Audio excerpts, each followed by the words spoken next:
那维生素 B 群的某一些，它相对于是我们身体容易缺乏的营养素啊，所以做适当的补充是可以的啊，甚至在某种状况下也是值得鼓励的啊。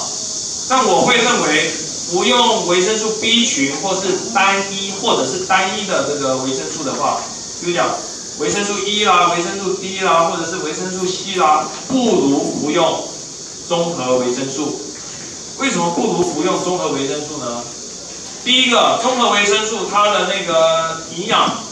比较全面，这是一点。因为它除了含有这个脂溶性维生素，什么 A、D、E、K， 还有各种水溶性维生素，还有这个维生素 C， 还有矿物质外，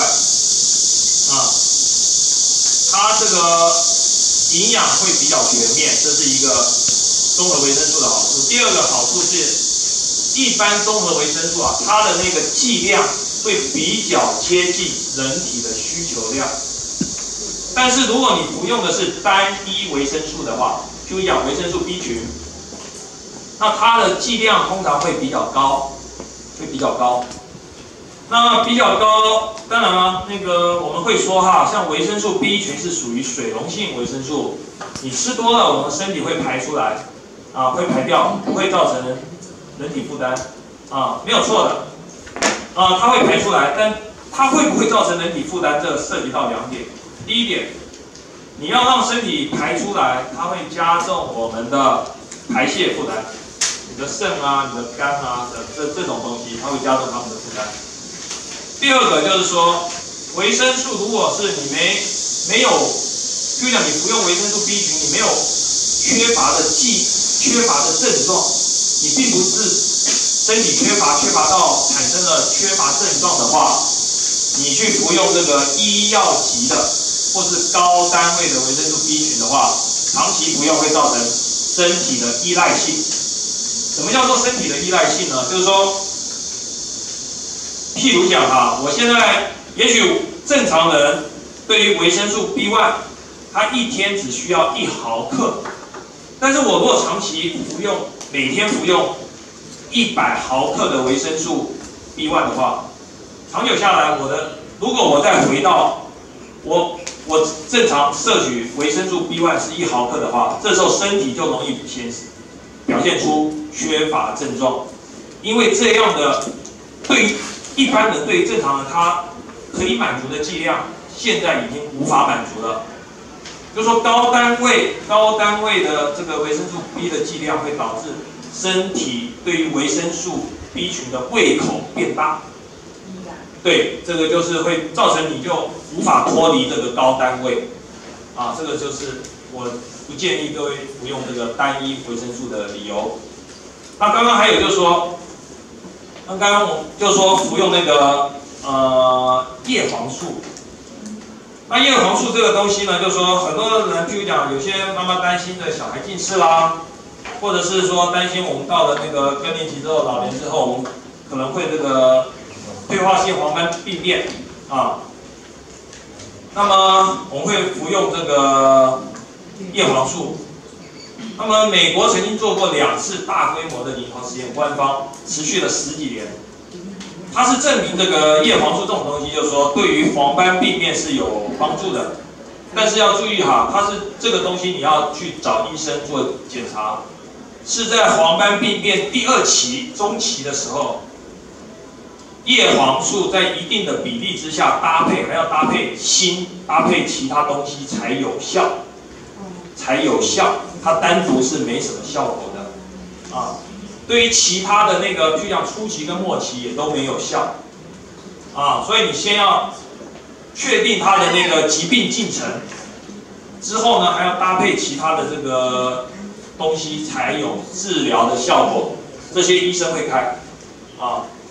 所以单独服用，那你说我单独服用，反正没有关系，它就算那个没有效果，那我吃反正也不会伤身，错，会伤身。为什么会上升呢？那个像我们那个科学实验哈，常常会有一些研究结果，它的结果会是有冲突的。这个有冲突，并不是说科学研究的错误或者是什么，而是它科学研究是在一定的条件之下得出来的结果。就像美国哈佛大学，它很早的研究就研究出，我们从这个食物中多吃绿色蔬菜，从中摄取贝塔胡萝卜素，贝塔胡萝卜素就是胡萝卜素啦，叶黄素，然后茄红素这些等等，会对我们的眼睛是有帮助的啊。但是很多保健食品把它衍生成服用这些东西，注意天然食物从天然食物中，你吃天然食物去摄取这些东西，跟你服用那个营养补充剂的效果是不一样的啊。那么我就以叶黄素来举例。那刚刚讲的美国哈佛大学研究说，这个你从天然食物中摄取这些东西，对于这个我们的这个身体健康是非常有帮助的，不光是眼睛，还有其他各方面。然后呢，那个另外的这个研究发现就是说，得到肺癌的人，他的那个贝塔胡萝卜素的那个水平偏低，因此呢，医生就在，或是有一些研究者就在想，那它既然偏低，然后又从天然食物中吃这些东西对身体有效、有用，那么是不是我们去服用这个？有一些人他也许是饮食上的关系，也许是生活上的关系，导致他无法吃这个天然食物，或者吃的不够多。那么如果我服用这些东西的话，是不是对身体有帮助呢？后来也是一样，经过大规模长期的临床实验发现，服用补充剂的效果跟吃天然食物的效果是不一样的。对于一般人你去服用这个叶黄素没有错，没有什么危害。但是如果你抽烟的话，你在服用这个叶黄素或是服用这个贝塔胡萝卜素的话，它会升高肺癌的风险。它会升高肺癌的风险。那有很多妈妈们会想，反正我没有吸烟嘛，但是你要当心哦，不光是吸烟哦，厨房油烟算不算？算哦。还有你空气，台南空气其实算不错的那么这里盐水空气算不错，但是如果你是在一些比较污染严重的地方，你吸到这些肮脏的空气呢，是对身体不好的所以这时候如果我们还服用这个叶黄素的话，抱歉如果这时候你服用叶黄素的话，这个时候事实上是会加重肺癌的风险的所以这个很多那种保健食品，在有必要再去服用就说你如果那个正常饮食你觉得不完善，然后你再服用，但是你服用的时候可以不用每天服用，不必按照它的标示这样每天服用。就是说你的饮食越正常的话，你服用的次数可以越少。譬如讲我有的时候会担心，我有时候忙就没有吃到正餐或者怎么样，我只是随便吃，我也会担心我的这个营养会被缺乏。那我的方式就是1个礼拜就吃1粒综合维生素那他一般是建议每天吃，那我就不会建议，我就没有每天吃，所以不一定要按照他的建议这样子吃各位有那个问题的都可以问